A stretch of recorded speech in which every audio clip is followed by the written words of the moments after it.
ठीक है, ठीक है। दो तरह की इम्यूनिटी आप लोगों को थोड़ा आइडिया होगा, मैं पहले भी लिखा चुका हूं, सेल मीडिएटेड और CMI AMI। याद आ रहा है? सेल मीडिएटेड इम्यूनिटी और एंटीबॉडी मीडिएटेड इम्यूनिटी। इनमें से किसको ह्यूमोरल इम्यूनिटी बोला जाता है? बिल्कुल गलत जवाब। मारो, करें, शुरू करें। चलो जी, जैसी मेरी मर्जी। चलो, यहाँ पे एक थोड़ा सा मैं कुछ अपडेशन करके लाया हूँ स्लाइड में।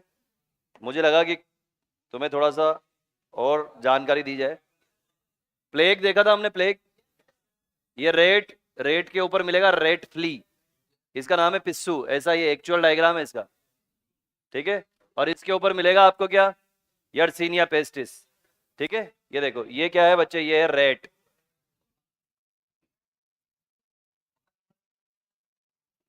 है रेट, और रेट के ऊपर क्या है? ये रेट फ्ली का दूसरा नाम पिस्सू। ऐसे मत करो, अरे फिर वो गीला हो जाएगा यार। चलो आगे देखो, ये क्या है? Yersinia pestis, Yersinia pestis. ठीक है, ये देखो, तो कहानी ये है कि यर्सीनिया पेस्टिस को कैरी करता है रेड फ्ली, और रेड फ्ली इतना छोटा होता है, जैसे जुएं होती है बालों में, वैसे ही इसके बालों में रहता है छुप के ये। ठीक है, तो क्या हुआ? कैरियर के ऊपर कैरियर और कैरियर के ऊपर पैथोजन। मेरी बात समझ में आई? कितना यूनिक सा है, देखो। पहली बात। दूसरा, डिप्थीरिया किससे होगा? कोरिनी बैक्टीरियम डिप्थीरी से, ये सबको पता है। लेकिन इसमें होता क्या है जनरली, मैं आपको ऐसे ही एक सिम्टम बता दूं जो इसका सिग्निफिकेंट सिम्टम है, पूछा नहीं जाएगा, डोंट वरी।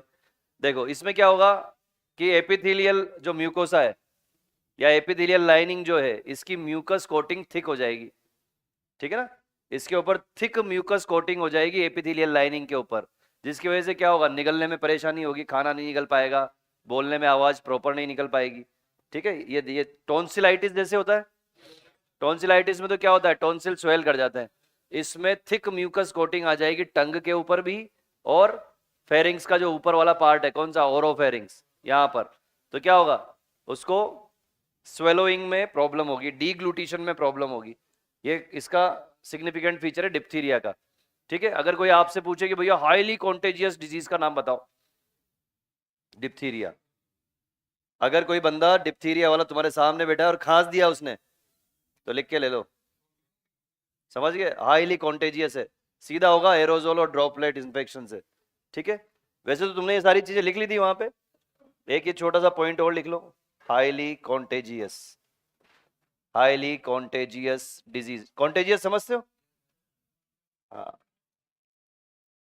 ये देखो, हाईली कॉन्टेजियस डिजीज, ये तुमने लिखा था बैक्टीरियल डिजीज के बिल्कुल एंड में। केवल हमने केवल पैथोजन लिखा था वहां पे उसका, और कुछ नहीं लिखा, है ना?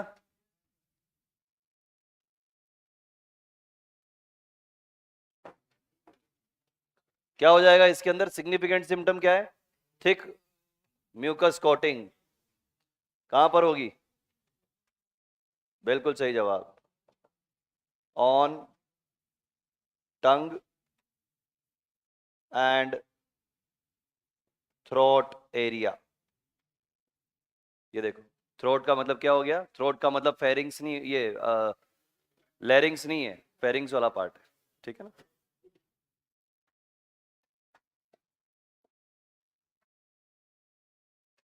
बस इतना सा लिख लो।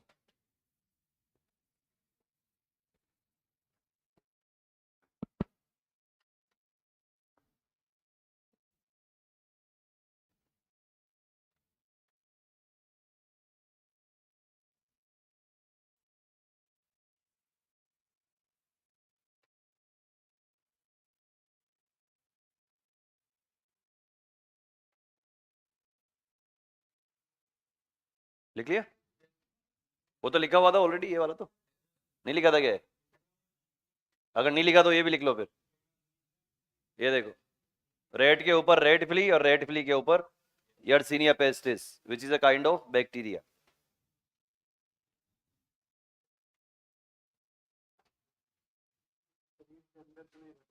नहीं, शरीर के अंदर नहीं, ऊपर रहेगा बालों में, जैसे जुएं रहती है। ये पहुंचा देगा, ये बेटा थोड़ी रहता है, घूमता रहता है।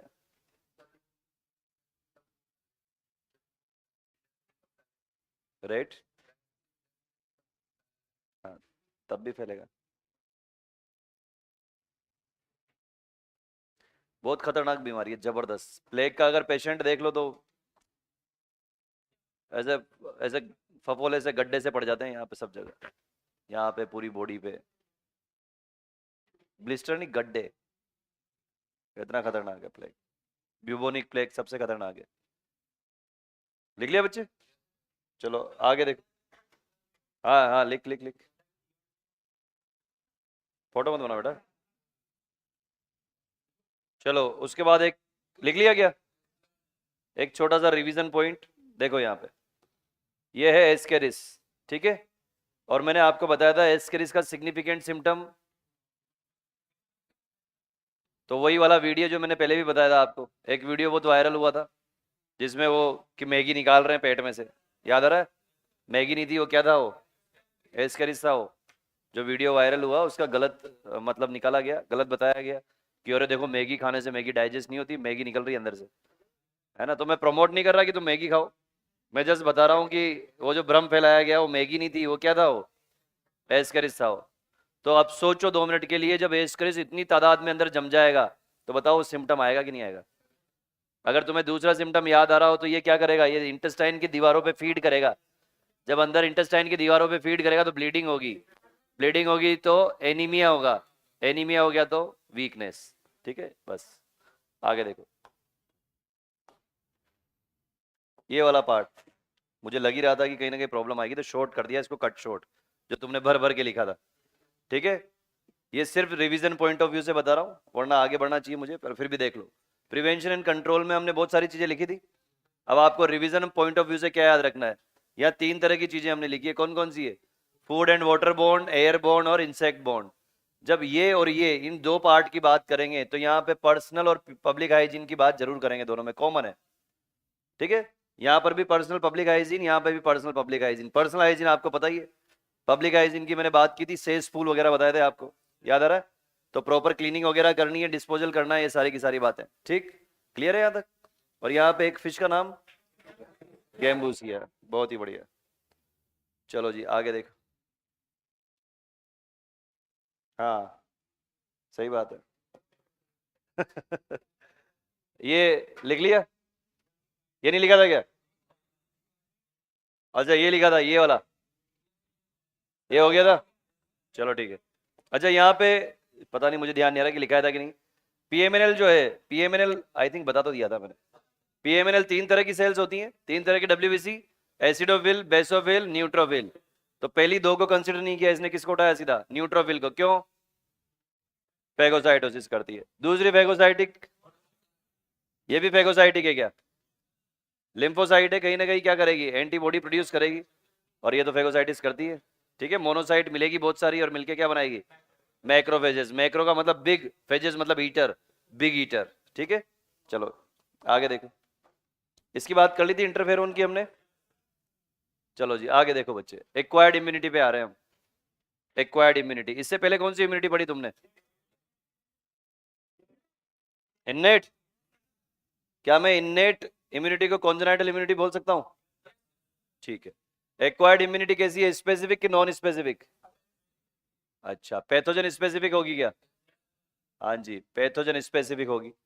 तो यहाँ पे क्या कहानी होगी देखो, पैथोजन जब फर्स्ट टाइम इन्वेड करेगा हमारी बॉडी में, पैथोजन जब हमारी बॉडी में फर्स्ट टाइम इन्वेड करेगा तो रेस्पॉन्स आएगा। कैसे आएगा, फास्ट के स्लो? स्लो। पहला जो रेस्पॉन्स आएगा, प्राइमरी रेस्पॉन्स, वो कैसा आएगा बच्चे? स्लो होगा। क्यों? टाइम लग रहा है अभी आइडेंटिफाई करने में। ठीक है, तो अब इसके लिए एक छोटी सी कहानी सुनो। देखो इधर मेरी बात सुनो, इस कहानी से और चीजें क्लियर होगी। समझो, पहली बार इन्नेट इम्यूनिटी है हमारे पास, हमारे पास इम्यून सिस्टम है, हमारे पास सभी तरह की डब्ल्यूबीसी बिल्कुल रेडी है। हम अभी अभी पैदा हुए और दुनिया में आए। जैसे हम दुनिया में आए तो हमसे हाथ मिलाने के लिए अलग अलग तरह के बैक्टीरिया है। ठीक है, और बैक्टीरिया आके अंदर गए, समझो टाइफाइड का बैक्टीरिया पहली बार गया अंदर, अंदर गया तो हमारे पास डब्ल्यूबीसी है। हम क्या पढ़ते हैं? 5 तरह की डब्ल्यूबीसी। लेकिन ऐसा नहीं है, वो जो कई सारी प्लाज्मा सेल्स भी है, अभी एक मैं फ्लो चार्ट लाया हूँ, उससे काफी काफी सारे फंडे क्लियर हो जाएंगे। अगर मैं बात करूँ ना बच्चों, टी लिम्फोसाइट और बी लिम्फोसाइट की, तो टी लिम्फोसाइट अकेली 4 तरह की है। T helper, T killer, T suppressor, याद आ रही है? है ना, मेमोरी सेल्स, तो ये सब अपने अपने काम करती है। तो हम तो केवल बच्चों की तरह पढ़ते हैं भैया, लिम्फोसाइट दो तरह की, बी लिम्फोसाइट, टी लिम्फोसाइट, ऐसा नहीं है, इनमें भी बाइफरकेशन है अंदर बहुत सारा। आगे जाओगे तो और आगे और खतरनाक खतरनाक चीजें पढ़ोगे, फिर भी थोड़ा बहुत मैं यहाँ टच करा दूंगा। तो हम बात कर रहे हैं कि भैया अलग अलग तरह की लिम्फोसाइट है। अब एक लिम्फोसाइट तो क्या करेगी, मेमोराइज करेगी, देखेगी उसको, कोई भी जब भी कोई पैथोजन अंदर आएगा, तो आपने क्या पढ़ा था पैथोजन के मामले में कि भैया उसके अंदर अडेप्टेशन होना चाहिए होस्ट के एनवायरनमेंट के हिसाब से, याद आ रहा है कि नहीं, लिखी थी ये लाइन आपने। तो उसके अंदर अडेप्टेशन कैसा होगा, या तो वो अपने चारों तरफ प्रोटीन का कोई कोट बना के आए, अगर प्रोटीन का कोई कोट बना के आएगा वो पैथोजन बॉडी के अंदर, तो ना तो समझो सलाइवा से मर रहा हो, मतलब लाइसोजाइम से, ना वो HCl उसका कुछ बिगाड़ पा रहा। मेरी बात समझ में आ रही है ना, ये एक तरह का अडेप्टेशन ही तो हुआ, कोई बैक्टीरिया ने अपने चारों तरफ सिस्ट बना ली, एक प्रोटीन का कोट बना लिया, अब वो पहुंच गया कहां पर, समझो किसी भी, हाँ किसी भी ऑर्गन में पहुंच गया हो, या ब्लड में पहुंच गया भाई साहब, ये देखो, ये यहाँ पर ये एक पूरा का पूरा ये पैथोजन रहा, इसके चारों तरफ प्रोटीन का कोट है, और आराम से हंस रहा है वो देख के, और सारी आर्मी सामने खड़ी है, सभी तरह की WBC खड़ी है, और क्या कह रहा हो कि दम है तो आओ खा के दिखाओ। क्यों, क्योंकि उसके चारों तरफ आर्मर है, कवच है, कवच, प्रोटीन का कोट है। अब इधर प्लानिंग स्टार्ट हो गई सामने वालों की, किन की, WBCs की प्लानिंग स्टार्ट हो गई, कैसे क्या करें। उनमें से एक WBC निकल के आई, उसने क्या किया, स्कैनिंग की, मूवीज में दिखा था ना, ऐसा रेज निकलती है, स्कैनिंग होती है, तो वैसे ही, हाँ ट्रांसफॉर्मर, वैसे याद रखो होता नहीं है वैसा। तो वो आई, उसने स्कैनिंग की, क्या स्कैन किया उसने कि इसके चारों तरफ जो कोट है वो कौन से प्रोटीन का बना है। मेरी बात समझ में आई, ये प्रोटीन तो कुछ नया है, हमारी बॉडी में तो ये प्रोटीन नहीं है। तो वहां पर कुछ सेल्स आएंगी और उस प्रोटीन को डी न्यूट्रलाइज करने के लिए या डीनेचुरेशन करने के लिए, मेरी बात समझना, डी न्यूट्रलाइज नहीं सॉरी, न्यूट्रलाइज करने के लिए या डीनेचुरेशन करने के लिए उस प्रोटीन को एक स्पेशल प्रोटीन बनाएगी।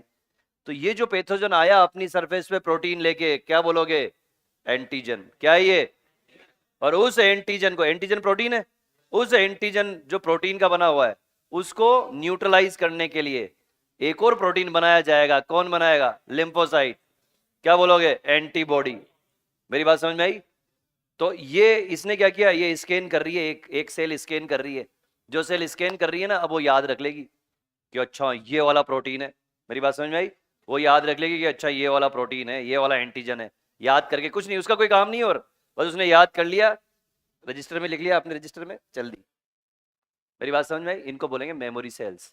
क्यों, ये याद करके चल गई कि भैया इसके अंदर ये वाला प्रोटीन है, और उसको बता कि दूसरे वाले को इसके अंदर ये वाला प्रोटीन है, इसको तोड़ने के लिए तू अब अपने हिसाब से बना ले, मैं जा रही हूँ, मेरा काम हो गया। ठीक, अगली बार जब भी वो वापस से इन्वेड करेगा पैथोजन, तो ये क्या क्या देखेगी, रजिस्टर खोलेगी, और ये तो वही प्रोटीन है, ये वाली एंटीबॉडी तो बनी पड़ी है अपने पास, ठोक दो साले को। बात समझ में आई मेरी। तो पहला वाला रेस्पॉन्स कैसा होगा, स्लो, और दूसरा वाला फास्ट, लेकिन सेम पैथोजन होना चाहिए। मेरी बात समझ में आ रही है। देखो मेरी बात सुनो, बच्चों की तरह समझा रहा हूँ, बिल्कुल LKG वाले बच्चों की तरह, उन बच्चों को भी जिन्होंने पहली बार पढ़ रहे हो, मजा आएगा, बस सुनते चलो। ठीक है, अब क्या हुआ, मेमोरी सेल्स आई, मेमोराइज करके रजिस्टर में लिख के ले गई अपने कि भैया हाँ ये वाला प्रोटीन है, उसको बोल गई दूसरे वाले को, वो जाएगा उसको तोड़ने के लिए कुछ ऐसा स्पेशल प्रोटीन बनाएगा जिसको बोलेंगे एंटीबॉडी। ये एंटीबॉडी छोड़ दिया जाएगा, ये एंटीबॉडी ब्लड में घूमता घूमता उसके ऊपर जाएगा, उसके एंटीजन से चिपकेगा और उसका प्रोटीन कोड तोड़ देगा। मेरी बात समझ आई। जैसे ही प्रोटीन कोड तोड़ा, अब बुलाए जाएंगे अपने अपने दूसरे खाने वाले लोग हैं, 2 खाने वाले लोग तुम्हारे पास, 5 तरह की WBC में 2 तरह की WBC खाने वाली है, न्यूट्रोफिल और मोनोसाइट। क्या बोला जाएगा उनको, जा तोड़ दिया प्रोटीन कोड हमने, खा ले, वो जाके खा लेगी। ठीक है, अब इनमें ये सारे के सारे कार्यक्रम करने में कुछ सेल्स भी होती हैं जिनको बोलते हैं हेल्पर सेल्स। अभी सब लिखाने वाला हूं मैं आपको एक एक चीज। आज की क्लास बड़ी इंपॉर्टेंट होने वाली है, बस पूरा ध्यान इधर देना, जरा सा भी ध्यान वान इधर मत भटकाना, क्योंकि NCERT ने बस इतू सा लिखा है, और मैं उसको इतना एम्फोसाइज करके दिखाऊंगा आपको कि चीजें क्लियर होने लगेगी, मजा आएगा पढ़ के। ठीक है, तो अब ये बच्चे वाली बात है, बताओ पैथोजन जब फर्स्ट टाइम आएगा बॉडी के अंदर, ये NCERT लिख रही है, बच्चे वाली बात है, देखो, तो एक रेस्पॉन्स प्रोड्यूस करेगा जिसको प्राइमरी रेस्पॉन्स बोलते हैं। क्या बोलते हैं इसको, प्राइमरी रेस्पॉन्स। ये देखो, अब बच्चों वाली बात है भैया, लो इंटेंसिटी है इसकी। ठीक, अब यहां पे क्या लिखा है उसने, सेम पैथोजन, अगर दूसरा पैथोजन आएगा तो प्राइमरी रेस्पॉन्स, लेकिन सेम पैथोजन के लिए अब कौन सा आएगा, सेकेंडरी रेस्पॉन्स। सेकेंडरी का और भी कोई नाम है क्या, बताओ, नहीं है पता, एन एमनेस्टिक। है ना। एन एमनेस्टिक नाम है सेकेंडरी रेस्पॉन्स का। ठीक है, एन एमनेस्टिक का मतलब क्या होता है? इसका मतलब होता है पिछले तथ्यों पर आधारित, है ना। पिछली बार जो घटनाएं घटी उनके ऊपर आधारित सेकेंडरी रेस्पॉन्स। मेरी बात समझ में आई? ये सेकेंडरी रेस्पॉन्स कैसा होगा? ये देखो बच्चे, ये होगा आपका हाई इंटेंसिटी वाला। ये क्लियर है? पंगा तो नहीं है कोई इसमें? आगे देखो, इसका मतलब क्या हुआ, इससे क्या समझ में आया तुम्हारे? कि कोई तो ऐसी सेल्स हैं जो क्या कर रही है, इनको याद करके रख रही है। पहली बार जो एनकाउंटर हुआ उसकी सारी डिटेल, पूरा डेटा है, उसको याद रखा गया है। कौन कर रहा है काम? Memory cells. तो ये किस पे आधारित है? मेमोरी के ऊपर। देखो, आपसे पूछा जाएगा, आपसे क्या पूछा जाएगा कि भाई आप एक्वायर्ड इम्यूनिटी पढ़ रहे हो, आपसे पूछा जाएगा इन्नेट इम्यूनिटी का कोई पार्ट मेमोरी बेस्ड होता है क्या? कौन सा होता है? एक्वायर्ड वाला। चलो लिखो, आराम से लिखो, धीरे धीरे। हाँ बेटा, प्राइमरी। शानदार सवाल, बहुत बढ़िया। अभी कोरोना में ये तो कांड हो रहे हैं सारे। क्या हुआ था? बार बार वेरिएंट आ रहा है, हमारी इम्यूनिटी डेवलप हो रही है पुराने वेरिएंट के लिए।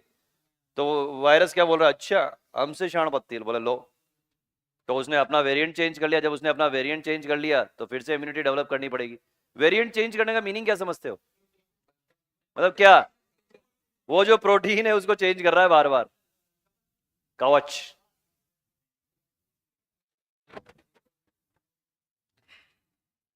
लिख लो बच्चों।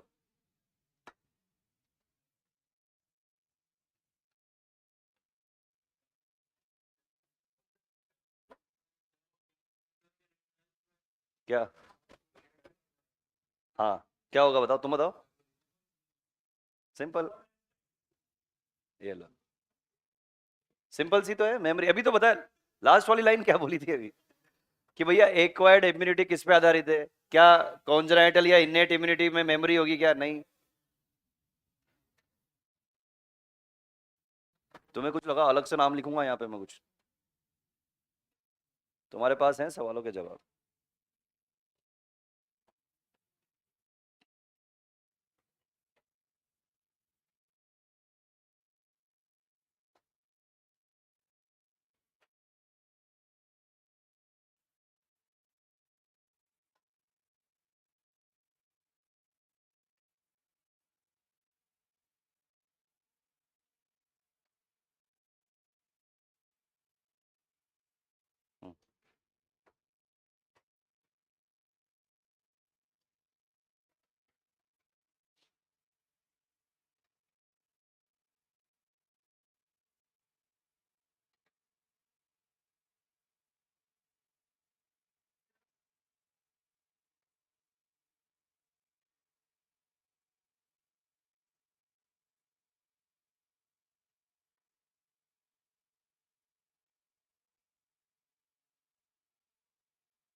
हम्म,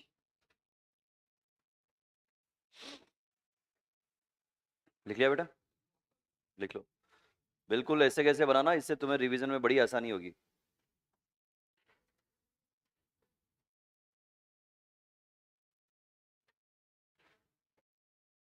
काश ये पीपीटी होती पीडीएफ की जगह, तो मैं इसमें एनिमेशन भी डालता, थोड़ा सा और अच्छा लगता। पर इतना ही काफी है आई थिंक।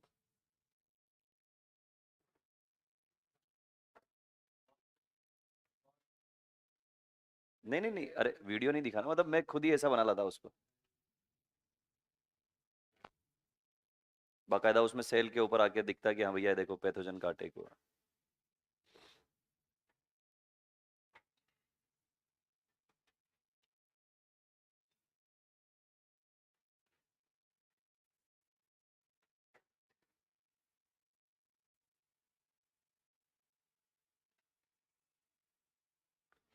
इस चैप्टर में पढ़ाने के लिए बहुत कुछ है।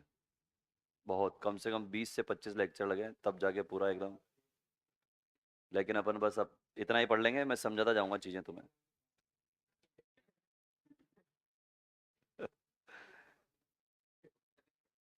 हो गया।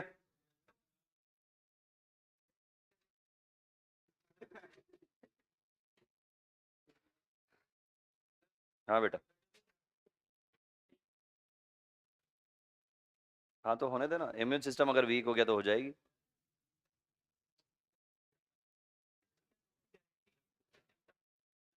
ये नॉर्मल केस में है। नॉर्मल केस में अगर इम्यूनो सप्रेसेंट दिया हुआ है किसी को, तो वो सेम जो पैथोजन है वो और आक्रामक हो क्या आएगा।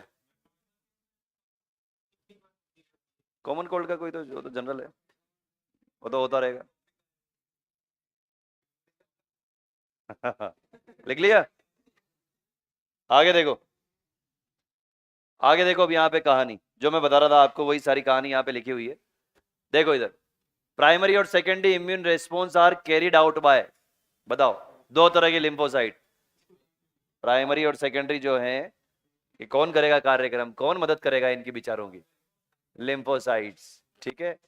और लिम्फोसाइट्स दो तरह की हैं, B and T. B for ball, bone marrow, और टी फॉर टाइगर, थाइमस। ठीक है, आगे बढ़ो। देखो जब पैथोजन आएगा, अब सुनना मेरी बात जो मैं बता रहा था आपको अभी, अभी और डिटेल में चलेंगे, हाथ पकड़ के चलना, धीरे धीरे गहराइयों में उतर रहे हैं अभी, ठीक है ना। सारे इधर देखो मेरी तरफ। जब पैथोजन पहली बार आएगा तो कौन उसको आइडेंटिफाई करेगा, बी लिम्फोसाइट। और बी लिम्फोसाइट क्या प्रोड्यूस करेगी, एंटीबॉडी। प्रोटीन की जो आर्मी है उसको क्या बोला आपने, एंटीबॉडी। और ये कार्यक्रम करने में इसकी हेल्प कौन करेगी, इसीलिए आप एक नाम बोलते हो टी हेल्पर सेल। अब ये किसने बोला, एनसीईआरटी ने। अभी बच्चों वाली बात है, बड़ों वाली बात मैं बताने वाला हूँ आपको भी। ये हो गया क्लियर, ये बच्चों वाली बात बस एक लाइन में खत्म कर दिया। बी लिम्फोसाइट जो है एंटीबॉडी बनाएगी और टी लिम्फोसाइट उसकी हेल्प करेगी। ठीक है, आगे देखो। ये ये है बड़ों वाली बात, जो अभी बताने वाला हूँ थोड़ी देर में, और याद भी करवा दूंगा। ठीक है, चलो जी देखो, मैंने बहुत मुश्किल से अपने आप को रोका है, उसमें भी बहुत सारी बड़ी बड़ी बातें हैं।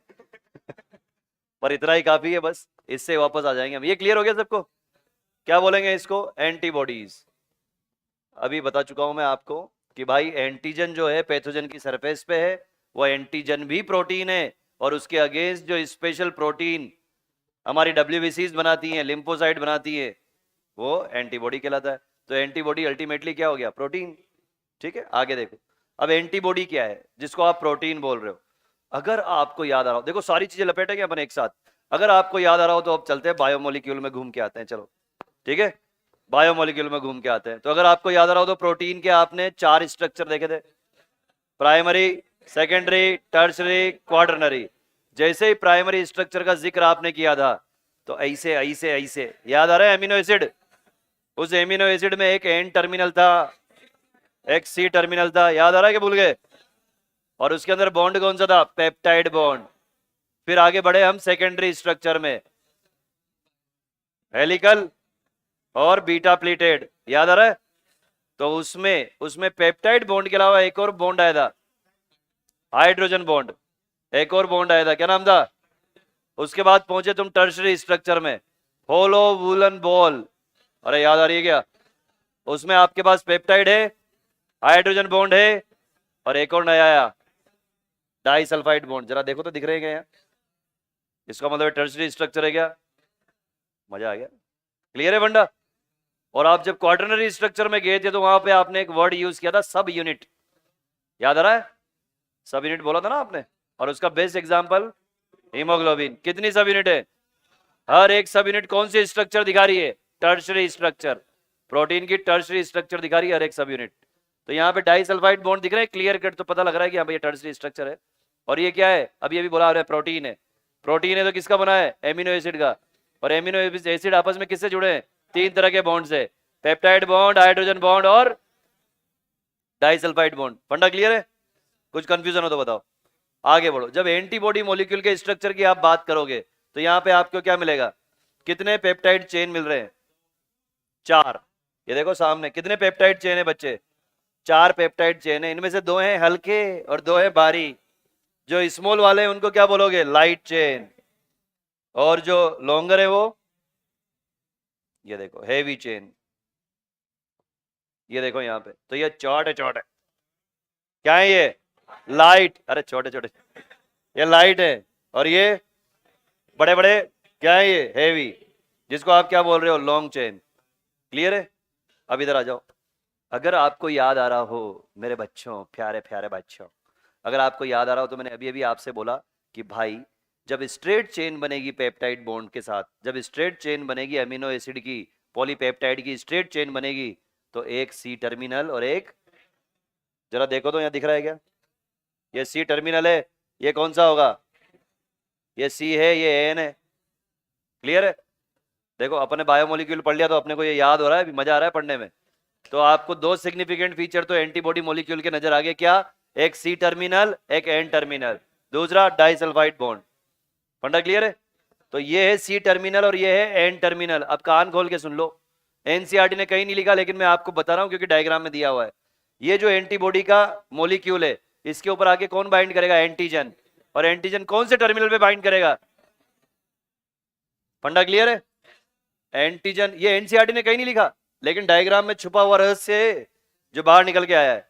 ये जो आपको दिख रहा है यहाँ पे, क्या लिख रहा है इसने, एंटीजन बाइंडिंग साइट, ये देखो, और थ्योरी में एनसीईआरटी ने कहीं नहीं लिखा। तो एंटीजन बाइंडिंग साइट कौन सी है बच्चे, एन टर्मिनल पे, ये देखो एन टर्मिनल पे, ये तुम्हें डायग्राम में लिखना है ऐसे कैसे, एन टर्मिनल पे। ठीक है? अगर आप देख पा रहे हो तो लाइट चेन जो है वो भी इस वाले ब्रांच पे, इस वाले पार्ट पे ही बाइंड कर रही है। फंडा क्लियर है? तो अगर वो डायग्राम बेस्ड भी कोई भी क्वेश्चन दे देगा, फोड़ देना, उड़ा देना। ठीक है? अगर मैं यहाँ पे बोल दूं कि भाई कैसे लगाना है, जरा एक बार दिखाओ इसमें एंटीजन कैसे लगाना है, तो लो जी, ये हमने एंटीजन लगा दिया, देखो ये लग गया एंटीजन, ये लग गया एंटीजन।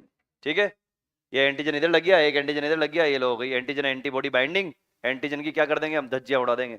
जैसे एंटीजन की हमने धज्जियां उड़ाई, कवच टूट गया, कवच टूट गया तो अब खा जाएंगे उसको। मेरी बात समझ में आई? ऐसे काम करता है हमारा पूरा इम्यून सिस्टम। तो आपने क्या देखा यहाँ पे, दो लाइट और दो हेवी, इसलिए कैसे रिप्रेजेंट करेंगे इसको हम, H2L2।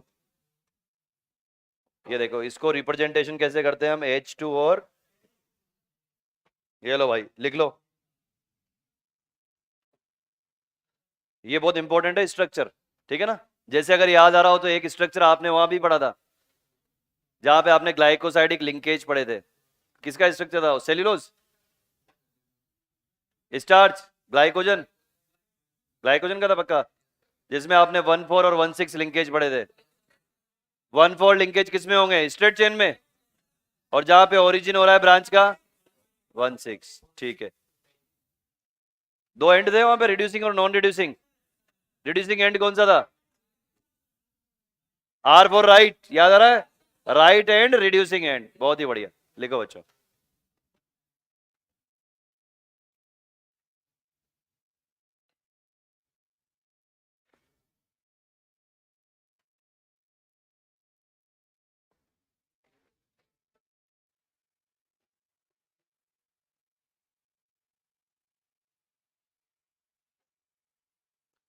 देखो ये सी बहुत छोटा लिखा हुआ है, इसलिए इसको यहाँ ऊपर लिखा ना जैसे एन टर्मिनल, वैसे यहाँ लिख लो बेटा सी टर्मिनल। यहाँ पे दिखेगा नहीं, तुम जब भी रिवीजन करोगे तब ऐसा गोला लगा के यहाँ पे लिख लो सी टर्मिनल। दिख रहा है? नहीं दिखेगा, 1 महीने बाद, सी टर्मिनल।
हाँ, एक एक जैसे यूं समझ उसकी सरफेस पे एंटीजन है। हाँ, ऐसे एंटीजन निकले हुए हैं, तो बहुत सारी एंटीबॉडी बाइंड करेगी आके। हाँ, एक एक बोल सकते हैं अपन, एंटीजन तो वैसे वहां पे है ही, तो वाइस वर्सा है ऐसे।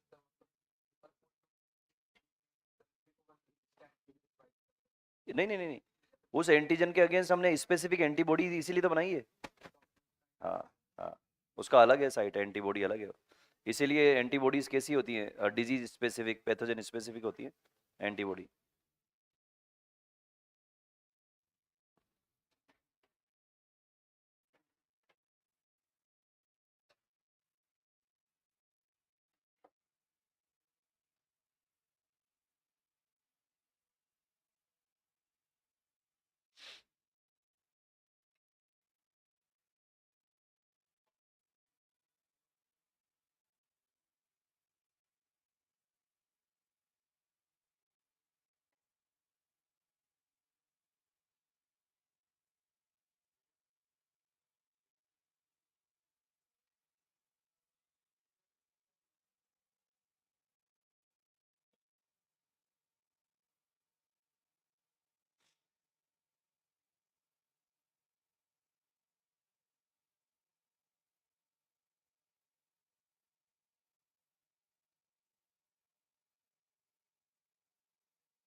लिख लिया?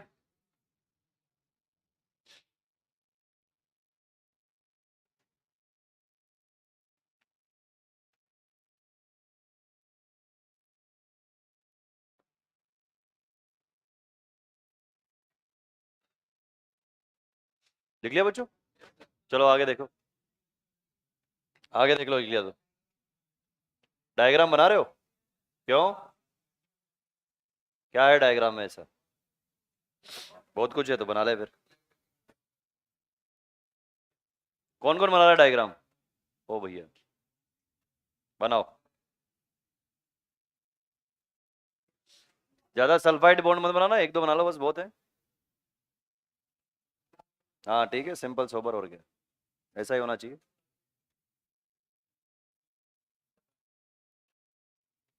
जल्दी लिखो बेटा।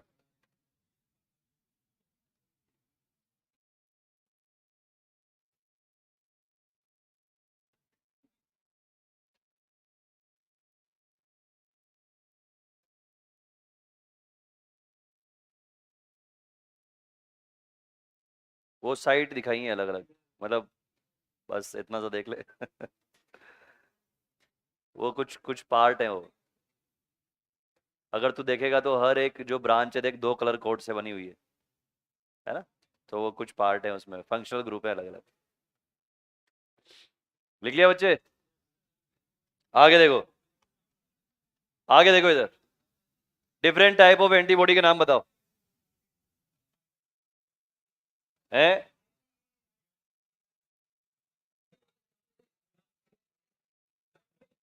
क्या दे, गम दे? ये लो भैया, गम दे। IgG, IgA, IgM, IgD, IgE। ये देखो, अरे बस कर यार, क्या कर। अब वैसे तो इनके फीचर हैं बहुत सारे, सुन लो चाहो तो। सबसे पहले IgG, अगर आपसे पूछे सबसे छोटी कौन, मोस्ट कॉमन कौन? IgG, IgG। IgA किस किस में मिलेगी? कोलोस्ट्रम में, सलाइवा में, म्यूकस में। ठीक है, आप जो बोल रहे थे ना म्यूकस लाइनिंग, ये हो। IgM, M फॉर मेगा, सबसे बड़ी। सबसे बड़ी कौन सी है? IgM। IgD बी लिम्फोसाइट को एक्टिवेट करेगी, क्या करेगी? और IgE बताया था मैंने वहां पे आपको, इयोसिनोफिलिया में, याद आ रहा है? एलर्जी के टाइम पे इयोसिनोफिल जो है बढ़ जाती है, एसिडोफिल, और कौन सी एंटीबॉडी बढ़ जाती है? IgE। याद रहेगा? क्या लिखाऊं? लिखवाऊं क्या? हाँ ठीक है, लिखवा देता हूँ, अभी अगली स्लाइड में लिखवाता हूँ। आगे देखो, एंटीबॉडीज किस में मिल रही हैं आपको? तो ये किस तरह की इम्यूनिटी हुई? सेल मीडिएटेड या ह्यूमोरल? ह्यूमोरल मतलब ह्यूमर, और ह्यूमर का मतलब फ्लूइड। बहुत बढ़िया। तो ये ह्यूमोरल इम्यूनिटी हो गई एक तरह की। ये देखो क्या हो गई है, ह्यूमोरल इम्यूनिटी। टाइप बताओ, अभी अभी बोले हैं, अभी तो। हाँ, कौन कौन सी है? AMI मतलब एंटीबॉडी मीडिएटेड इम्यूनिटी, और नीचे वाली सेल मीडिएटेड। ठीक है, अब इधर देख लो तुम तीनों, देखो एंटीबॉडी मीडिएटेड जो है ये किसके ऊपर बेस्ड है? कौन सी लिम्फोसाइट पे बेस्ड है? बी लिम्फोसाइट पे। किस पे बेस्ड है बच्चे? Based on B lymphocyte. ठीक है, और ये वाली टी लिम्फोसाइट। कैसे याद रखोगे? ABCT। डी मतलब A for antibody, antibody mediated, B lymphocyte पे बेस्ड है। एंटीबॉडी मीडिएटेड के लिए कौन काम करेगा? B lymphocyte. और सेल मीडिएटेड के लिए, अगर फिर भी याद नहीं रहे तो टी किलर याद रहेगा। टी किलर सेल्स याद है? ऐसी सेल्स जो फोड़ दें। ठीक है, T killer cells, T lymphocyte किस लेवल पे प्रोटेक्शन देगी? सेल्यूलर लेवल पे। और बॉडी फ्लूइड में कौन प्रोटेक्शन देगा? कैसे देगी? बी लिम्फोसाइट एंटीबॉडी बना के। फंडा क्लियर है?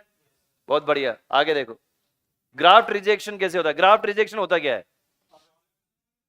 तो यहां पे दो बड़े प्यारे वर्ड आते हैं, एक का नाम है इम्प्लांट और एक का नाम है ट्रांसप्लांट। जरा बताओ क्या डिफरेंस है दोनों में? हैंड रेस करके बताओ, कौन बोलेगा? इम्प्लांट और ट्रांसप्लांट में क्या डिफरेंस है? वेरी गुड, काफी हद तक सही है, वेरी गुड। ठीक है, इम्प्लांट का मतलब क्या है? जैसे एक एग्जांपल देता हूं, किसी का लेंस खराब हो गया, आई लेंस खराब हो गया, तो हमने क्या किया? आर्टिफिशियल लेंस मार्केट में वो लगा दिया, इम्प्लांट।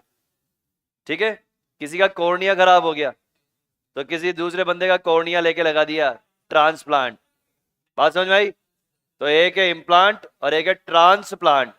तो यहां पे वर्ड दिया हुआ है बच्चे, ट्रांसप्लांट। ट्रांसप्लांट कब करेंगे? किसी की किडनी फेल हो गई तो किडनी ले ली उधार अपन ने 5-6 दिन के लिए, होता है क्या ऐसा? अच्छा ठीक। लीवर का कोई अच्छा होता है, लीवर का कोई पार्ट ले लिया हमने, तो ये क्या कर रहे हैं? हम ट्रांसप्लांट कर रहे हैं। तो डोनर जो होगा, डोनर से जब हम ऑर्गन लेंगे और रिसीवर के अंदर डालेंगे, तो ऐसे नहीं उठाया डाल दिया, ऐसे नहीं। क्या करेंगे? यहां पर आपको दो चीजों की चेकिंग करनी पड़ेगी, मैचिंग करनी पड़ेगी। एक ब्लड लेवल पे यानी कि फ्लूइड लेवल पे, और एक टिश्यू लेवल पे। बात समझ में आई? ब्लड मैचिंग भी करनी पड़ेगी, टिश्यू मैचिंग भी करनी पड़ेगी। अगर मैचिंग कर ली और उसके बाद भी अगर रिजेक्शंस आ रहे हैं, ग्राफ्ट को रिजेक्ट कर दिया गया, तो इसमें किसका हाथ है? बताओ। बिल्कुल सही जवाब, इसमें हाथ है सेल मीडिएटेड इम्यूनिटी का। ये सबसे इंपॉर्टेंट है, 3 स्टार लगा लेना, भूल जाओगे 2 महीने बाद। Cell mediated immunity. और फिर भी याद नहीं रहे तो चलो याद करवा देता हूं। आप जो ऑर्गन ट्रांसप्लांट कर रहे हो, ऑर्गन किसका बना है? टिश्यू का। टिश्यू किसका बना है? अगर आसपास वाली सेल आ जाएंगी और बोलेंगी ये तू कैसी सेल है, हमारे मोहल्ले की तो नहीं है, तो सेल सेल आपस में भिड़ रही है। अब नहीं भूलोगे, अब याद रहेगा कि अगर ऑर्गन ट्रांसप्लांट रिजेक्ट हो गया या ग्राफ्ट रिजेक्ट हो गया, तो इसमें किसका हाथ है? सेल मीडिएटेड इम्यूनिटी का। मतलब सेल्स आपस में लड़ रही है, क्या बोल रही है? तो हमारे मोहल्ले की नहीं है। तो इसका मतलब क्या हुआ? बॉडी के अंदर एबिलिटी और डिफरेंशिएट कर सकती है कि कौन अपना है और कौन पराया है। अपना, पराया। फंडा क्लियर है क्या सबको? जब ट्रांसप्लांट देते हैं हम तो कोर्टिसोल का इंजेक्शन लगा के सप्रेस भी कर सकते हैं, इम्यूनो सप्रेसेंट देते हैं, फिर भी कई बार रिजेक्शन के चांसेस है। हम क्या करते हैं, हम ट्रांसप्लांट के अंदर क्या करेंगे बताओ? टिश्यू की मैचिंग करा लेंगे, हम ब्लड की मैचिंग करा लेंगे, इतनी सारी मैचिंग कराने के बाद इम्यूनो सप्रेसेंट देंगे, उसके बाद भी नहीं मान रही सेल्स अब आपकी बॉडी की, तो फिर रिजेक्शन होने के चांसेस है। तो ये खतरनाक है। इसके लिए फिर कुछ टेस्ट करवाने पड़ते हैं, ये सारा का पता लगे कि भैया किडनी ट्रांसप्लांट कर दी है, अच्छा खासा खर्चा आ गया 10-20 लाख रुपए का, और उसके बाद रिजेक्ट हो गई, गए 10-20 लाख रुपए खत्म। तो इसलिए अभी आपको बच्चों वाली बातें बता रहे हैं, लेकिन इसके लिए अलग अलग तरह के टेस्ट करने पड़ते हैं, कई सारे टेस्ट होते हैं। वही तो बता रहा हूँ, सेल की इच्छा। अब ऐसे मत बोलना कि सेल की इच्छा, मतलब कुछ ऐसे प्रोटीन निकलने स्टार्ट हो जाते हैं जो उसको अपना नहीं मानते, अपना नहीं मानते मतलब वो उसको वहां एस्टाब्लिश नहीं होने देते, ऐसे प्रोटीन होना रिलीज हो जाते हैं। लिख लो। हाँ, त्रिलोक, ये बंद कर देना ऐसी।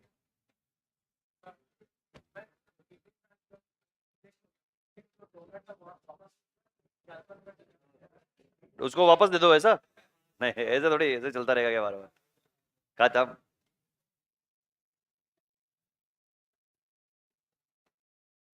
बहुत कम लेवल का दे सकते हैं, लेकिन अगर इम्यूनो सप्रेसेंट किसी को जिंदगी भर के लिए दे रहे हैं तो दूसरी और बीमारियां उसके ऊपर अटैकिंग मोड पे आ जाएगी, ये बहुत सीवियर कंडीशन है, बहुत ही सीवियर। इसीलिए तो वो जो प्रायर टेस्टिंग है, डायग्नोसिस है, वो पहले ही कर लिए जाते हैं, क्योंकि कितना हार्मफुल होगा सोचो 2 मिनट के लिए कि किसी बंदे को इम्यूनो सप्रेसेंट दे रहे हो जिंदगी भर के लिए।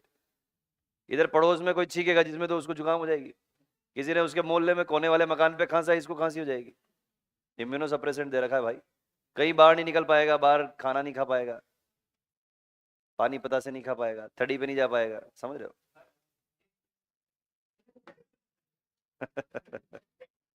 एक ही चीज सोचती है बस। एक बार बेटा शादी हो जाएगी ना, हो से, हाँ, फिर डेट, आज कौन सी डेट है वही भूल जाएगा। डेट में है, जगह है यहाँ थोड़ी सी, यहाँ लिख लो। बोले सर वो तो हम लिख लेंगे, हट जाओ सामने से आप। IgG, गम दे, ठीक है। IgG क्या है बेटा? मोस्ट कॉमन, मोस्ट कॉमन और स्मॉलेस्ट, ठीक है। अच्छा, प्लेसेंटा को पार यही कर सकती है अकेली, IgG प्लेसेंटा को पार कर सकती है, बाकी नहीं कर पाएगी, क्यों? क्योंकि स्मॉलेस्ट है। IgA के बारे में क्या बोला था तुमने, किसमें मिलेगी बताओ? कहाँ पे प्रेजेंट है? कोलोस्ट्रम, सलाइवा, म्यूकस, आंसू, टीयर्स, वाह, आंसू टीयर्स, गजब।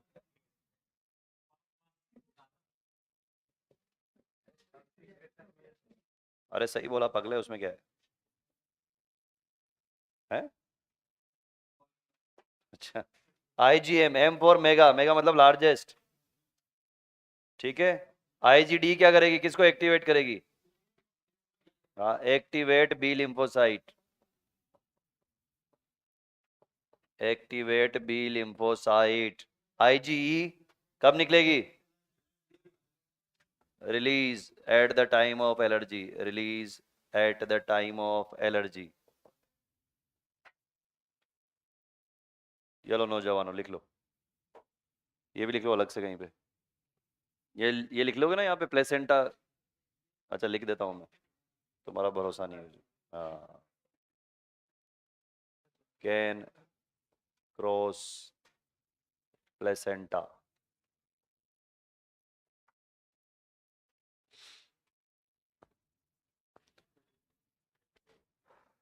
हाँ बेटा, क्या बोल रहे हो? कुछ तो बोल के हंस रहे हो तुम लोग। लिख लो लिख लो, अच्छे थोड़ी लगोगे बिना दांतों के।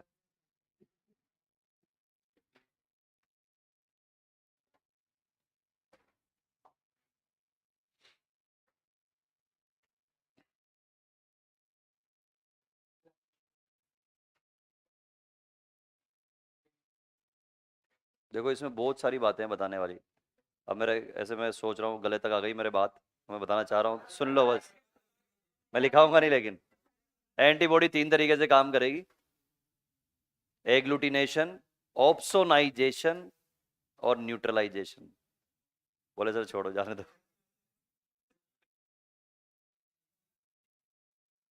बस खत्म, बता दिया। मैं समझ गया तुम्हारे चेहरे देख के।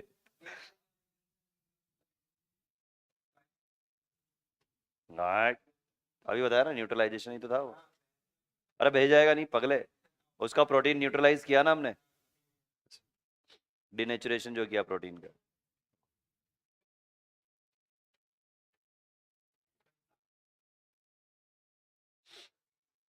अभी अभी लिखाएंगे, अभी लिखाएंगे।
क्वेश्चन आया था ना शायद इसका पीवाईक्यू में कभी, साइक्लोस्पोरिन का। नहीं नहीं, हाँ उसी में आया था शायद। ये क्वेश्चन आया तो था पीवाईक्यू में कभी, याद आ रहा है। लिख लिया बच्चों? किस किसने नहीं लिखा? लिखो जल्दी लिखो, लिखो जल्दी लिखो, बिना हंसे लिखो।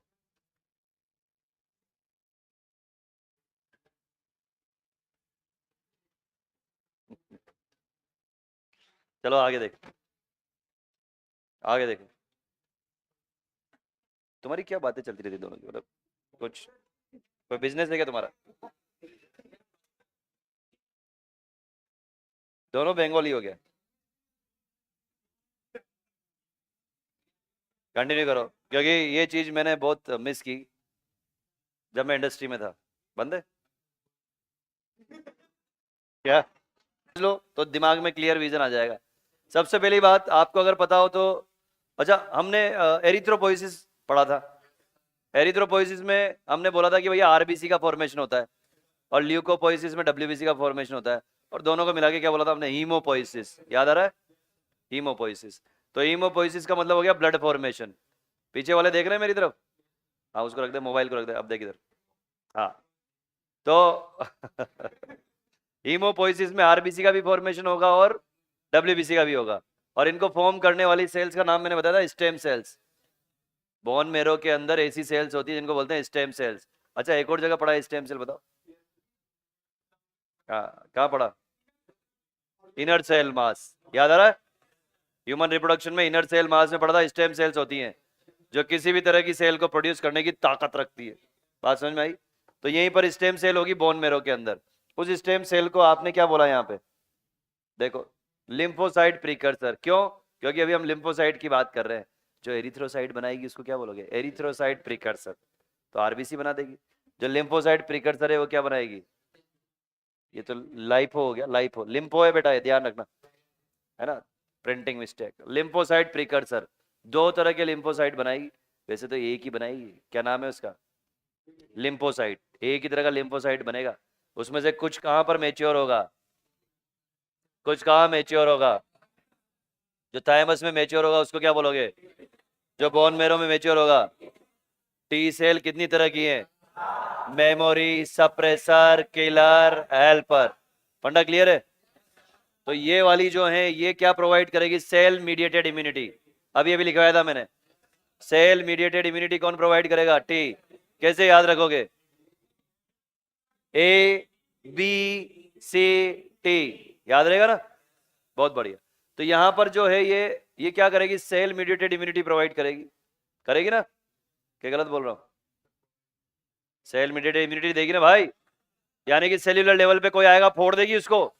देखो कैसे फोड़ेगी। इसमें सबसे बड़ा जलवा अगर किसी का है तो उसका नाम है टी किलर का। ये टी किलर क्या करेगी? ये दो तरह के देखो स्पेशल सिक्रीशन निकालेगी, परफोरिन और परफोरिन को देख के लग रहा है कि परफोरेशन कर देगा, परफोरेशन कर देगा, छिद्र बना देगा। तो अगर कोई बैक्टीरिया सामने आया और साथ में प्रोटीन भी लेके आया तो ये क्या डायलॉग मारेगा? बोला इतना छेद करेंगे।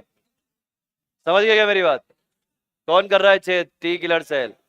या फिर क्या करेगा? लिम्फोटॉक्सिन, टॉक्सिन निकाल देगा तो वो टें बोल जाएगा। मेरी बात समझ में आई? और इनकी हेल्प करने के लिए कौन है? और इनको याद करने के लिए कौन है? और सामने अगर बहुत ज्यादा खूंखार चौड़ा हो गया आ रहा है बैक्टीरिया तो उसको सप्रेस करने के लिए कौन है? तो देखो चारों तरह की है। क्या बात है! आर्मी के अंदर 4 सोल्जर और चारों ही खतरनाक। एक पेन पेपर लेके आएगा और उसकी डेटा लिखेगा, अच्छा इतने फिट का, काले बाल, बात समझ में आई? इतना वजन। ये क्या कर रहा है? ये डेटा लिख के जा रहा है।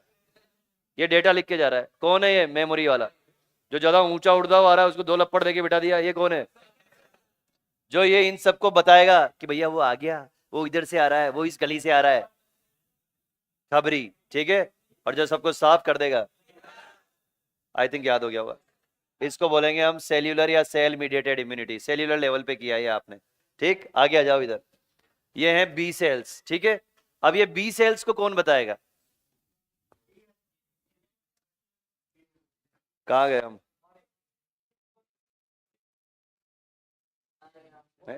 हाँ, कहाँ लिखा था हमने? ये रहा, ये यहाँ पे लिखा हमने, ठीक है ना? ये देखो। तो बी लिम्फोसाइट को कौन बताएगा कि भैया तेरे को एंटीबॉडी निकालनी है? T helper cell. T helper cell ने सबको बता दिया, इसको भी बता दिया, इसको भी बता दिया। क्या बताया? कि भैया वो इधर से आ रहा है, इस गली से, इस मोहल्ले से आ रहा है। कैसे बताएगा? कुछ प्रोटीन निकालेगा। क्या नाम है उन प्रोटीन के? साइटोकाइन, लिम्फोकाइन। आई थिंक बात समझ में आ रही होगी। तो साइटोकाइन, लिम्फोकाइन निकालेगा और वो सब जाके सेल को बता देगा। एक तो टी किलर को बता दिया कि फोड़ दे। और देखो कितनी गजब की बात है। ऐसा नहीं कि उसको टी किलर पे भरोसा है कि ये सबको साफ कर देगा। उसने कहा दूसरा हथियार भी है, उसको भी साथ में चलाओ। हम क्या करते हैं? पहला हथियार चलाते हैं, मर जाए तो ठीक, नहीं तो दूसरा। ये क्या करता है? एक साथ सारे हथियार। बोले बॉडी में बिल्कुल भी नहीं चाहिए, नो एंट्री पैथोजन रहना ही नहीं चाहिए। तो इसने साइमल्टेनियसली टी किलर सेल को भी बताया, बी लिम्फोसाइट को भी बताया। बी लिम्फोसाइट क्या करेंगी बेटा? ये प्लाज्मोब्लास्ट निकालेगी। प्लाज्मोब्लास्ट अगर याद रहे तो ठीक है, नहीं तो भूल जाओ। आप ये याद रखो, बी सेल्स जो हैं वो 2 तरह की हैं, ठीक है। मेमोरी सेल यहां पर भी रजिस्टर लेके बैठी हुई है, उधर भी एक भाई साहब थे, इधर भी एक भाई साहब है, मेमोरी सेल्स। और दूसरी प्लाज्मा सेल क्या करेगी? गम दे। क्या देगी? ये जो गम है सारा का सारा, ये किस में रिलीज कर दिया जाएगा? ह्यूमर में, ब्लड में। तो इसको क्या बोलोगे आप? आई थिंक समझ में आ गया होगा। तो आपको कैसे बनाना है समझ गए? सबसे पहले बोन मेरो, उससे बनाना ये, उससे एक तीर इधर और एक तीर इधर। इसको उड़ा देना, इसको कोई जरूरत नहीं है याद करने की, ठीक है। और बाकी की चीजें ऐसे कैसे लिख लो, ठीक। इनके नाम याद रहे तो ठीक है, कोई बात नहीं। बस ये याद रखना, बस इतने से पार्ट। चलो भैया, समझ में आ रहा है क्या? बहुत बढ़िया।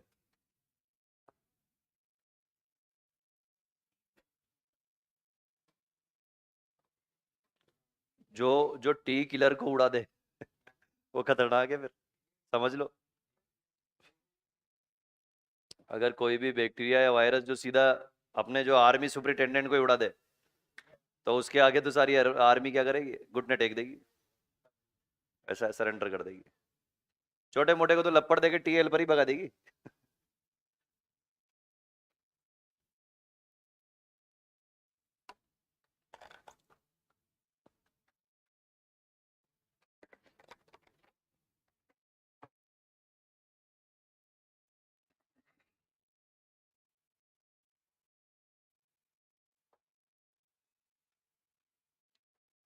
जहां पर लिखा है मेच्योर बी सेल मतलब बी लिम्फोसाइट है वो, है ना?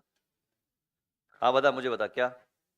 साइटोकाइन, साइटोकाइन, लिम्फोकाइन, इंटरल्यूकिन, ये सब प्रोटीन है। प्रोस्टाग्लैंडिन का नाम सुना है? ऐसे ही है ये।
लिख लिया?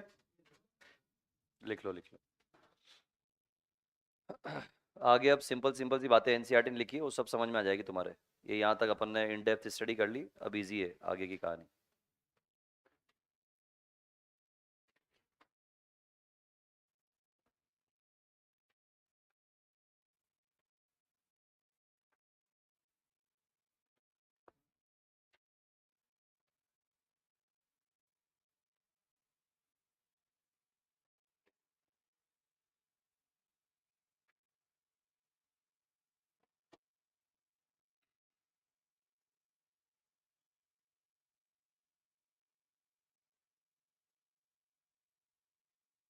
हम्म।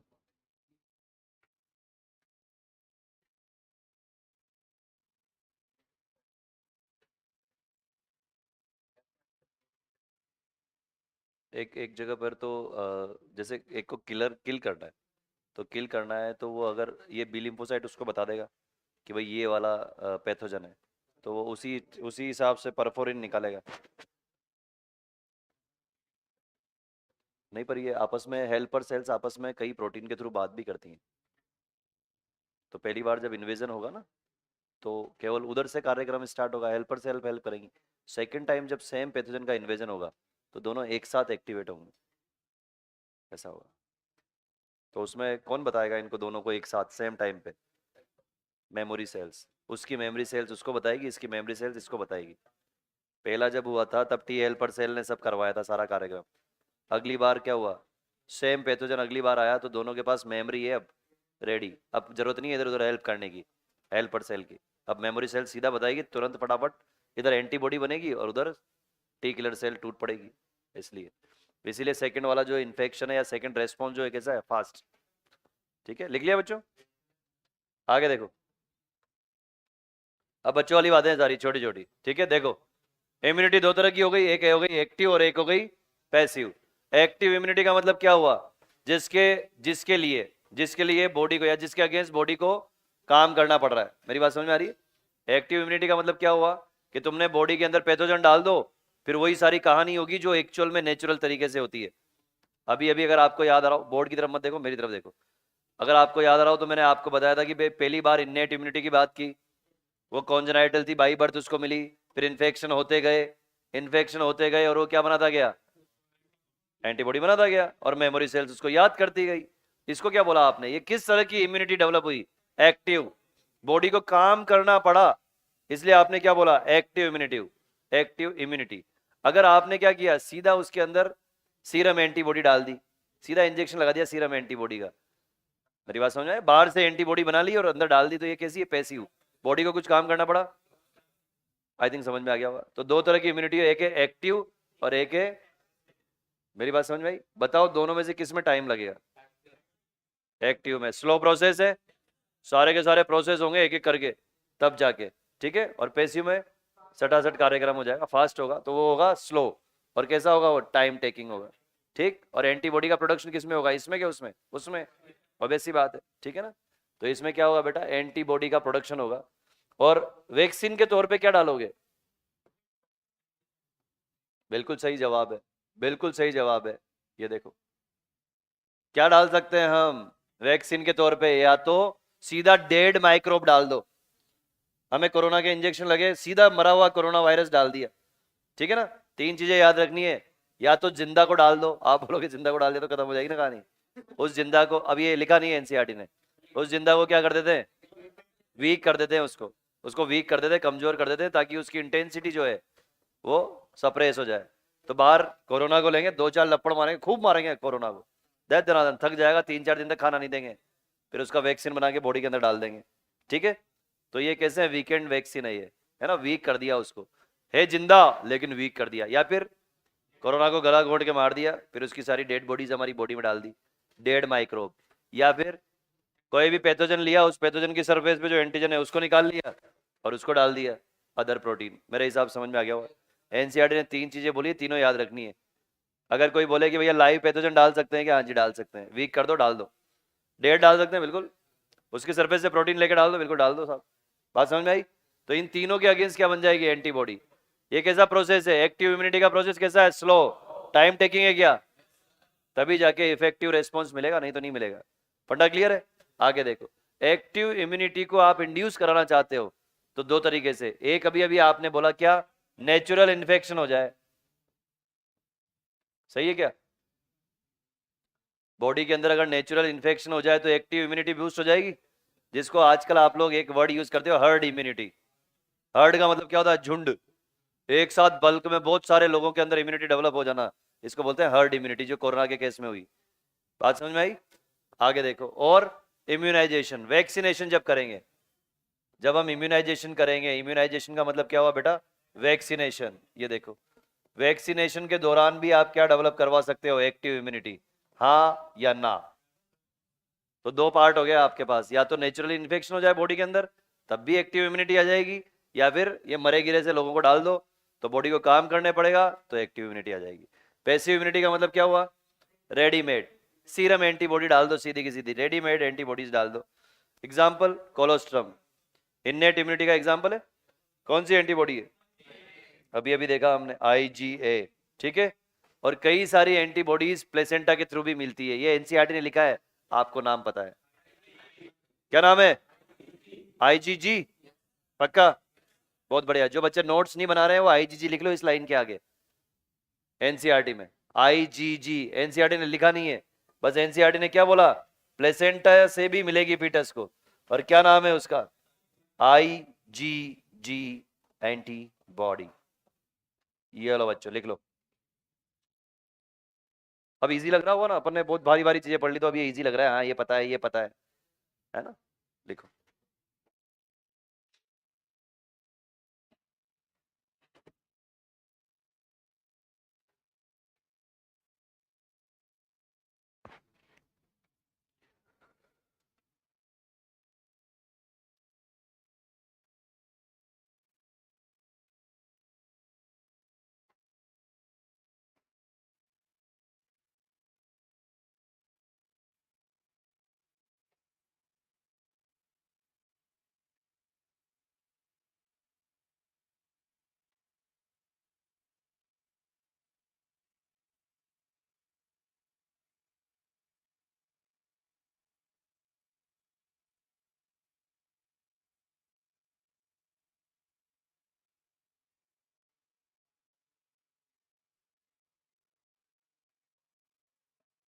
पैसिव है ना, एंटीटॉक्सिन सीरम बोलते हैं उसको।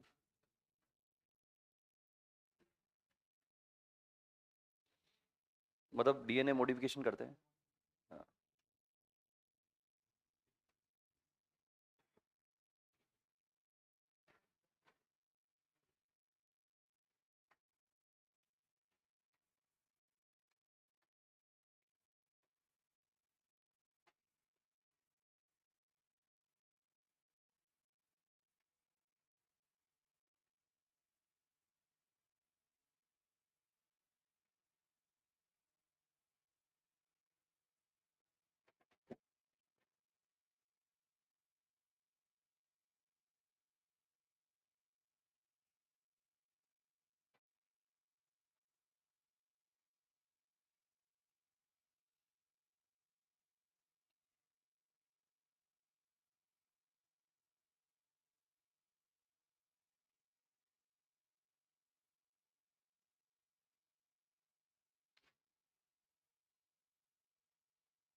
लिख लिया बेटा? लिख लो। अब आगे बस सिंपल सिंपल सी चीज़ें लिखनी है। वैक्सीनेशन क्या होता है, इम्यूनाइजेशन क्या है ना? बस दो तीन एग्जाम्पल उसके पैसिव के याद रखने हैं आपको, जिसमें से एक दिया हुआ है उसका रिकॉम्बिनेंट DNA टेक्नोलॉजी, है ना, हेपेटाइटिस वाला, यीस्ट से ऑब्टेन करते हैं। बस वो एक दो चीज़ें याद रखनी है, उसका एग्जाम्पल कई बार पूछा जाता है। अगर कोई सांप काट ले तो सांप काटने के बाद क्या वेट करेंगे हम कि भैया टॉक्सिन वो एंटीबॉडी डेवलप हो जाए, या क्या करेंगे, बचाने के लिए एंटीडोट देंगे, उसके टॉक्सिन के अगेंस्ट एंटीडोट देंगे। एंटीडोट का मतलब क्या हो गया, परफॉर्म्ड एंटीबॉडीज डायरेक्ट डाल देंगे उसमें, है ना?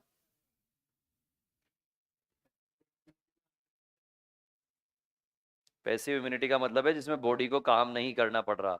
एक्टिव इम्यूनिटी का मतलब है जिसमें बॉडी को काम करना पड़ रहा है। आपसे बोला जाए कि बताओ भाई किस में टाइम, मतलब क्या बोलना चाह रहा था मैं, दिमाग से निकल गया। हाँ, किसके किसके इंसर्शन के लिए आपके पास टाइम है, किसके एक्टिवेशन के लिए आपके पास टाइम है? एक्टिव इम्यूनिटी के लिए। कोई इमरजेंसी नहीं है। इमरजेंसी सिचुएशन कब आएगी? जब आप पैसिव इम्यूनिटी प्रोवाइड कर रहे हो, है ना? रेडीमेड जो ह्यूमुलिन, इंसुलिन, ह्यूमुलिन ही नाम था उसका। ह्यूमन इंसुलिन को बोलते हैं ह्यूमुलिन। देखना पड़ेगा, देखना पड़ेगा एक बार। नहीं, पैसिव यूनिटी तो कुछ नहीं किया आपने, डायरेक्ट उसको एंटीबॉडी इंजेक्ट कर दी, उसमें मेमोरी भी फॉर्म नहीं होगी। मतलब ये वैसे ही है जैसे आप पूरे साल भर मेहनत करके एग्जाम दे रहे हो नीट का, और एक वो है कि आपको फर्रा पकड़ा दिया चिट, तो चिट तो पढ़ा, पेपर दिया, अब आपसे पूछे कि साल भर क्या पढ़ा, कि कुछ नहीं पता, मेमोरी नहीं है। तो पैसिव इम्यूनिटी में मेमोरी होगी क्या? कहीं कहीं जगह लिखा है थोड़ी बहुत।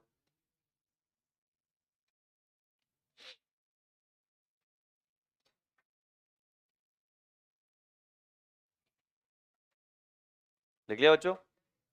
आगे देखो। हम्म, हाँ है। ये वैक्सीनेशन इम्यूनाइजेशन खत्म कर देते हैं, एलर्जी पढ़ेंगे अपन नेक्स्ट क्लास में। एलर्जी, ऑटो इम्यून डिजीज, हाँ एड्स, कैंसर, और उसके बाद ड्रग एंड अल्कोहल अब्यूज को जरूरी है पढ़ाना। लिख लिया? आगे देखो, आगे देखो बच्चों, वैक्सीनेशन और इम्यूनाइजेशन। अब ये सिंपल सिंपल सी चीजें हैं, आपको पता है। बताओ मुझे, पहले का जवाब दो बिना देखे, बताओ, सोचो, दिमाग लगाओ, क्या होगा? वैक्सीनेशन इम्यूनाइजेशन किसके ऊपर बेस्ड है? सिंपल है, मेमोरी बेस्ड है। कैसे पता आपको मेमोरी बेस्ड है? अभी कितनी तरह की सेल्स देखी मेमोरी सेल्स? दो तरह की। एक बी लिम्फोसाइट वाली, जरा इधर आ जाओ तो, एनसीईआरटी की लाइन है देखो, वहीं से उठाइए सीधी। वैक्सीन ऑल्सो जनरेट, देखो अब उस वाले चार्ट से सब याद हो गया आपको, एक एक लाइन याद होगी एनसीईआरटी की। ये लिखो तो लिख लेना, नहीं लिखो तो कोई बात नहीं। इधर आ जाओ, देखो, अगेंस्ट दीज एंटीजन, ये जो एंटीजन है, एंटीजन की फॉर्म में किसको दे रहे हो आप? प्रोटीन की बात की थी आपने।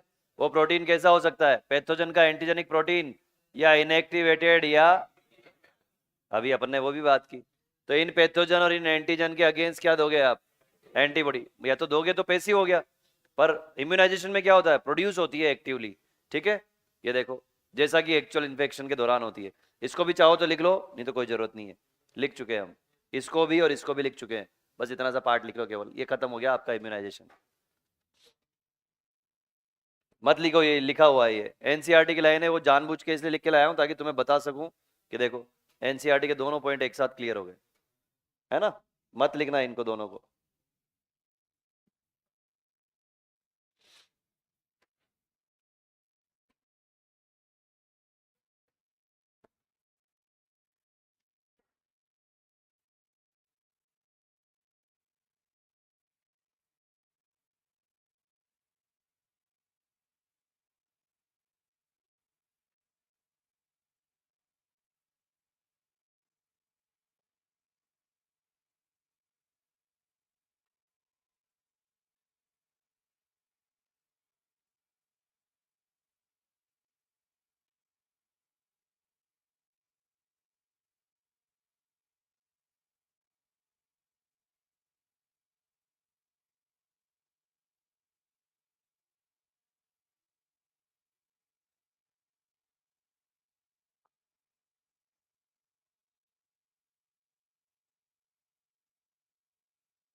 अब- हाँ बेटा, वैक्सीनेशन इम्यूनाइजेशन एक ही तो है ना? एक्टिव इम्यूनिटी का टाइप है ना बेटा। भाई अभी अपन ने कोरोना में जो वैक्सीन दी, उसमें क्या थे? वीकेंड वायरस हो सकते हैं या किल्ड वायरस हो सकते हैं। तो वायरस, डेड बॉडी वायरस के अंदर डाल दी, अब बैठे बैठे सारी सेल्स उसको याद कर रही हैं, हेल्पर सेल इधर उधर सब भागे भागे फिर रहे हैं, हेल्पर सेल और ये और वो। इतने में टी किलर सेल आया बंदूक लेके, बोले कहा है अभी मार डालता हूँ वायरस को। जाके देखा तो वो पहले से मरा हुआ था। फिर उसने गालियां दी सबको कि अच्छा खासा बैठा था मैं घर में, तुमने मुझे जगह दिया, ये तो मरा हुआ है ऑलरेडी। लेकिन अल्टीमेटली हुआ क्या, मेमोरी सेल को मेमोराइज हो गया, हेल्पर सेल को पता लग गया, इधर एंटीबॉडीज बन गई, सारे कार्यक्रम हो गए। बात समझ में आई? नेक्स्ट देखो, ये नहीं लिखना भाई, नहीं लिखना है। क्या टाइम हो गई? ये और लिख लो, पैसिव इम्यूनाइजेशन। ऐसा ना करो, ऐसा ना करो। इसके बाद कुछ नहीं, एलर्जी है इसके बाद सीधा। ये देखो, बस इतना सा लिख लो ताकि ये पार्ट खत्म हो जाएगा।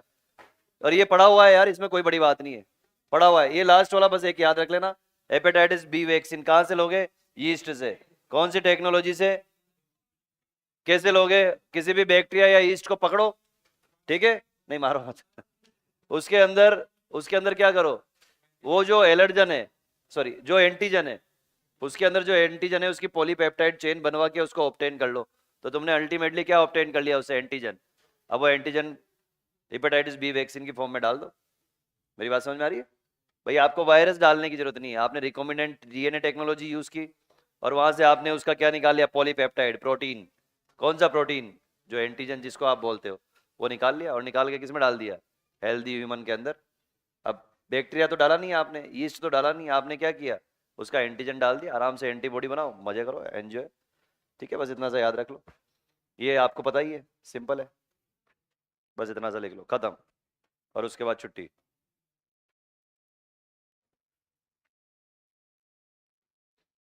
बस ये वाला पार्ट याद रख लो, लास्ट वाला, ये इंपॉर्टेंट है, बाकी तो सब यूं ही है, एवं ही।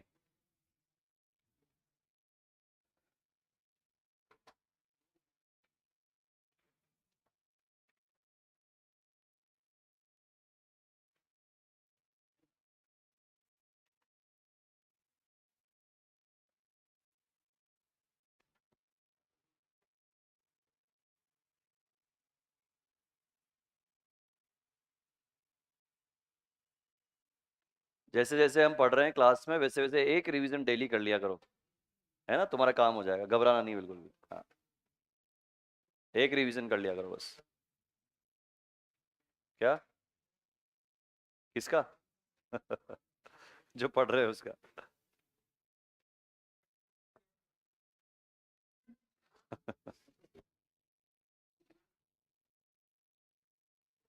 ये बात तो है वैसे, जब भूख लग रही होती है ना तब दिमाग काम नहीं करता। जिन्होंने नहीं लिखा वो भी जाओ अब तो।